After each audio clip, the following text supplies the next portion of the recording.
Ikinyarwanda. Muri Leta Zunze Ubumwe za Amerika, Vice President Kamala Harris, umukandida w'abademokrate, na Donald Trump, umukandida w'abarepublikani, bari bagiranye ikiganiro mpaka mbere y'amatora mu kwezi kwa 11.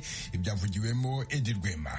Iki kiganiro mpaka cyabereye mu mujyi wa Philadelphia muri leta ya Pennsylvania, cyayobowe n'abanyamakuru ba televiziyo ABC. Cyabereye mu nzu yitiriwe itegeko nshinga, barimo bonyine n'abanyamakuru bayoboye iki kiganiro.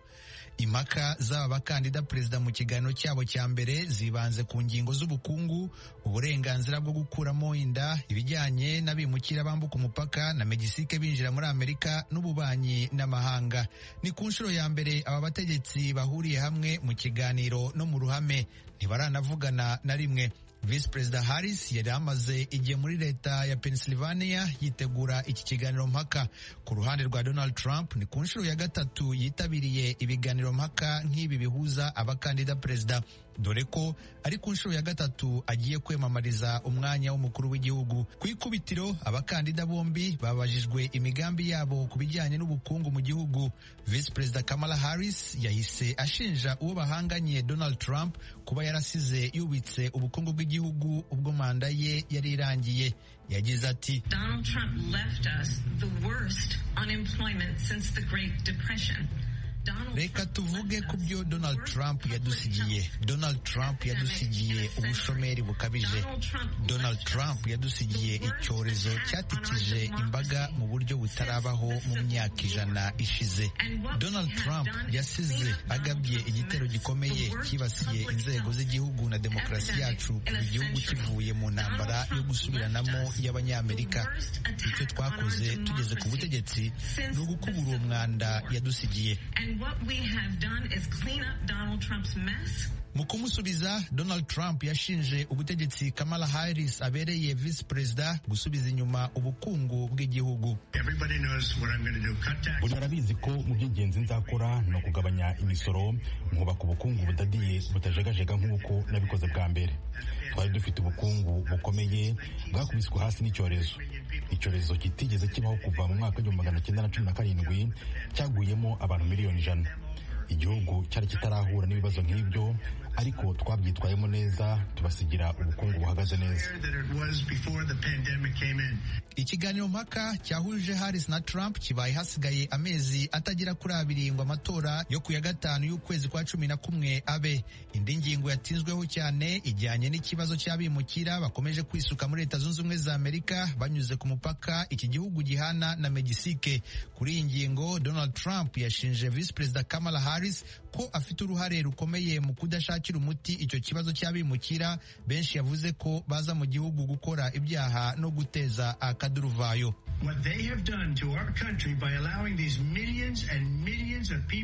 Icyo bakoze muri iki gihugu ni amahano, ubwo bemereraga miliyoni y'abo bantu kwinjira mu gihugu. Ndebera ibirimo kuba mu mijyi hano muri Amerika. Hari imijyi idashaka kubivugaho. Urugero, mu mujyi wa Springfield, abo bimukira bararya imbwa n'injangwe z'abantu bahasanze. Ibi ni ibintu birimo kuba mu gihugu cyacu kandi birababaje. Mu kumusubiza, Kamala Harris yavuze ko hari umushinga wari wateguwe ugamije gutanga umuti ku bibazo by'abimukira kandi ushyigikiwe n'amashyaka yombi mu gihugu. Agaragaza ko uwo mushinga waje kuburizwamo kubera Trump yasabye abarepublikani mu nteko ishinga amategeko kutawushyigikira. Yagize ati, uwo mushinga wari kuduha uburyo n'ubushobozi bwo guhangana n'abanyabyaha bambukiranya imipaka bagurisha intwaro n'imbunda mu buryo bw'amagendo. Uzi icyabaye kuri uwo mushinga? Perezida Trump yafashe telefoni ahamagara bamwe mu badepite abategeka kwica uwo mushinga w'itegeko. Icyo ibyo bivuze ni uko yahisemo kwirengagiza ikibazo aho kugikemura. instead of fixing a problem. Izindi zindi ngingo zaganiriweho muri iki kiganiro harimo politike mpuzamahanga zibanze cyane ku ntambara mu burasirazuba bwo hagati mu ntara ya Gaza no ku ntambara hagati ya Ukraine n'Uburusiya. Harris yavuze ko Amerika izakomeza ubufatanye bwa hafi n'abanywanyi bayo bo ku mugabane w'Uburayi, anasaba ko habaho agahenge abafashwe bunyago bakarekurwa, mu gihe Trump we ashyigikiye ko intambara ihita irangira.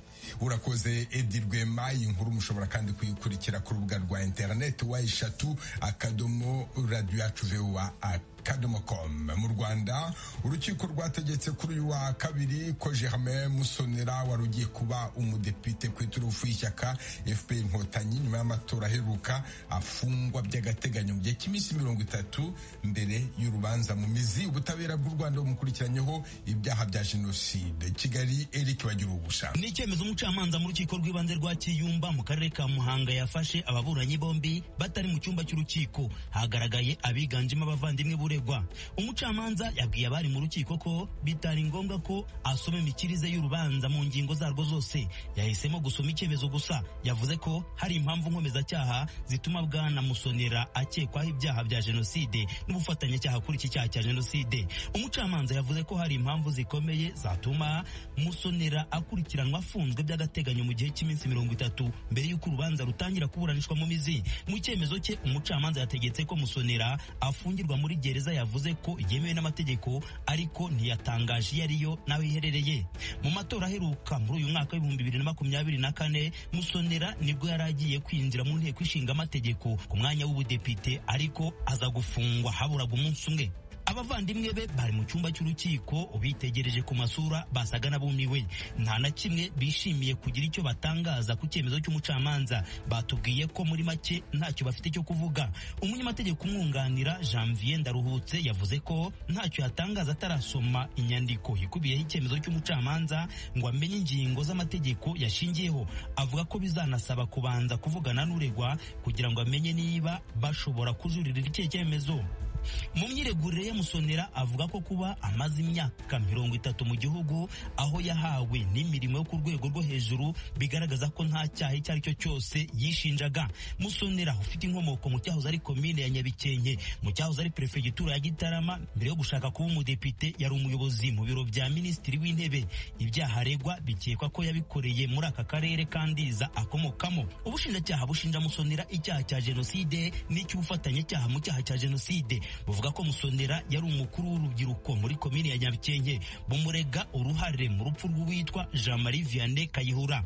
Umushinjacyaha avuga ko Kayihura yishwe n'igitero Musonera yabonye nyuma yo kumwambura ibyo yari afite byose. Akavuga ko Musonera yagombye kuba yaramutabaye nk'umuntu wari umuhungiyeho. Musonera ashinjwa ko muri icyo gihe yari afite imbunda nk'umuntu wari umuyobozi w'urubyiruko muri komine ya Nyabikenke. Musonera ahakana yivuye inyuma uruhare urwo rwose mu rupfu rwa Kayihura. Gusa akemeza ko igitero cyamwishe yakiboneye. Akavuga ko imbunda ashinjwa gutunga yayiraranye ijoro rimwe nyuma akayisubiza uwari burugumesitiri wa komini. Avuga ko muri Nyabikenke atari mu bavugaga rikijyana nk'uko ubushinjacyaha bubimurega. Avuga ko muri ibyo bihe yari umurwanashyaka wa MDR kandi ritari ku isonga mu kugira imbaraga. Musonera ntiyumva impamvu yaregwa ibi byaha muri ibi bihe, nyamara hashize imyaka ibarirwa muri 30 aba mu gihugu anashyirwa kwibere mu myanya ikomeye mu ishyaka riri ku butegetsi. Musonera akabwira urukiko ko mu bihe bitandukanye yagiye yoherezwa mu butumwa bw'akazi mu bihugu by'amahanga.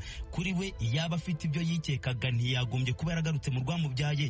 Avuga ko iyo myaka atigeze acika iwabo kandi ko yagiye yitabirira ibikorwa byo kwibuka jenoside ashinjwa gukora.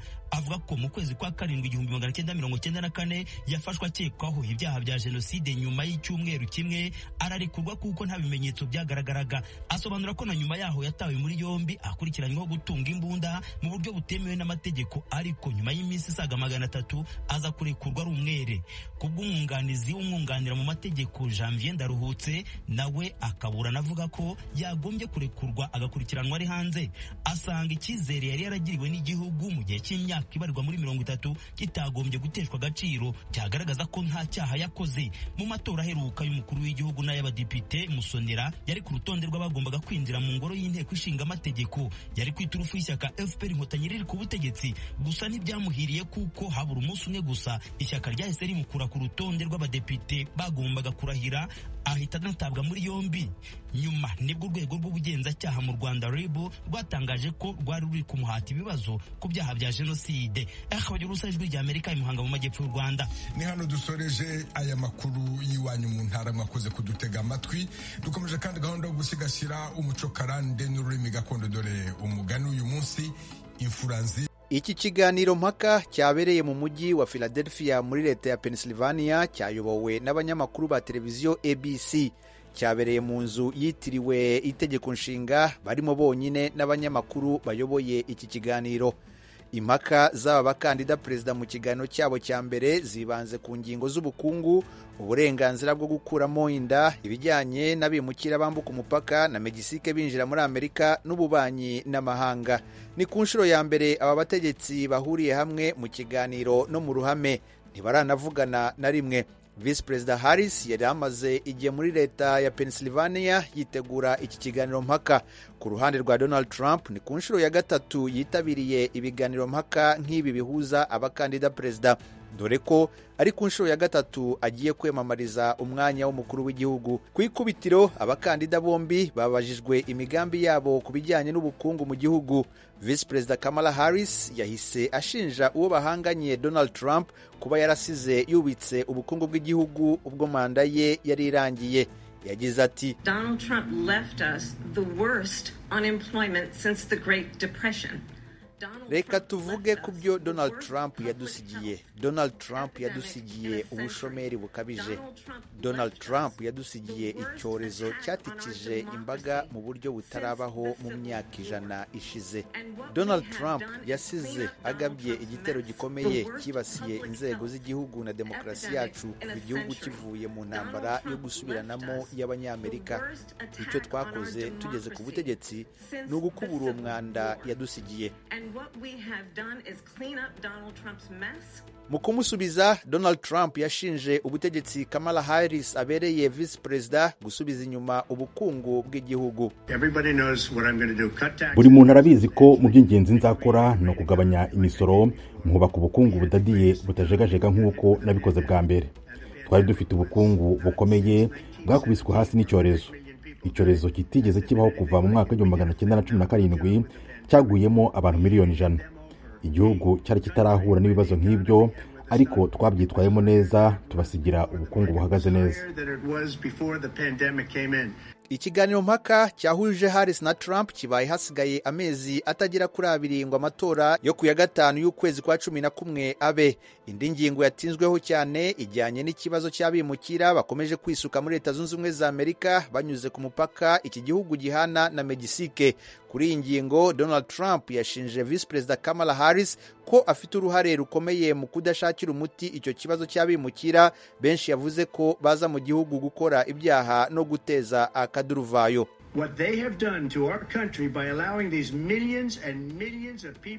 Icyo bakoze muri iki gihugu ni amahano ubwo bemereraga miliyoni y'abo bantu kwinjira mu gihugu. Ndebera ibirimo kuba mu mijyi hano muri Amerika. Hari imijyi idashaka kubivugaho. Urugero mu mujyi wa Springfield, abo bimukira bararya imbwa n'injangwe z'abantu bahasanze. Ibi ni ibintu birimo kuba mu gihugu cyacu kandi birababaje. Mu kumusubiza, Kamala Harris yavuze ko hari umushinga wari wateguwe ugamije gutanga umuti ku bibazo by'abimukira kandi ushyigikiwe n'amashyaka yombi mu gihugu. Agaragaza ko uwo mushinga waje kuburizwamo kubera Trump yasabye abarepublikani mu nteko ishinga amategeko kutawushyigikira. Yagize ati, That bill would have put more resources to allow us to uwo mushinga wari kuduha uburyo n'ubushobozi bwo guhangana n'abanyabyaha bambukiranya imipaka bagurisha intwaro n'imbunda mu buryo bw'amagendo. Uzi icyabaye kuri uwo mushinga? Perezida Trump yafashe telefoni ahamagara bamwe mu badepite abategeka kwica uwo mushinga w'itegeko. Icyo ibyo bivuze ni uko yahisemo kwirengagiza ikibazo aho kugikemura. Izindi ngingo zaganiriweho muri iki kiganiro harimo politike mpuzamahanga zibanze cyane ku ntambara mu burasirazuba bwo hagati mu ntara ya Gaza no ku ntambara hagati ya Ukraine n'Uburusiya. Harris yavuze ko Amerika izakomeza ubufatanye bwa hafi n'abanywanyi bayo bo ku mugabane w'Uburayi, anasaba ko habaho agahenge abafashwe bunyago bakarekurwa, mu gihe Trump we